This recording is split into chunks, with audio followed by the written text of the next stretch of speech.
Somewhere around the boring part where the guy named Rolf and the oldest daughter are singing "You Are 16, Going on 17," Jack nudged me. "Dude, I've got to pee," he said. We both got up and kind of hopscotched over the kids who were sitting or lying down on the sleeping bags. Summer waved as we passed, and I waved back.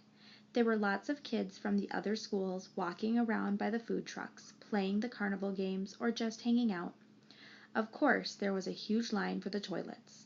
"Forget this, I'll just find a tree," said Jack. "That's gross, Jack. Let's just wait," I answered. But he headed off to the row of trees at the edge of the field, which was past the orange cones that we were specifically told not to go past. And of course I followed him. And of course we didn't have our flashlights because we forgot to bring them. It was so dark now we literally couldn't see 10 steps ahead of us, so we walked toward the woods.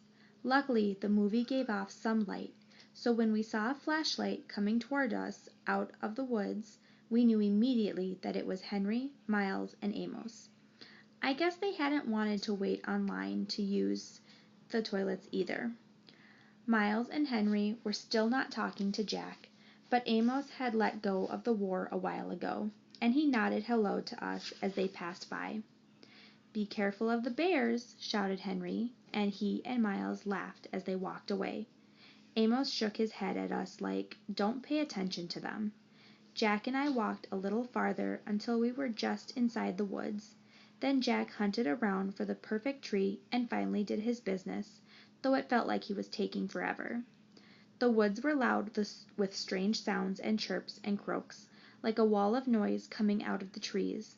Then we started hearing loud snaps not far from us, almost like cap gun pops, but definitely weren't insect noises. And far away, like in another world, we could hear raindrops on roses and whiskers on kittens. "Ah, that's much better," said Jack, zipping up. "Now I have to pee," I said, which I did on the nearest tree. No way I was going farther in like Jack did. "Do you smell that?" "Like firecrackers," he said, coming over to me. "Oh yeah, that's what that is," I answered, zipping up. "Weird. Let's go."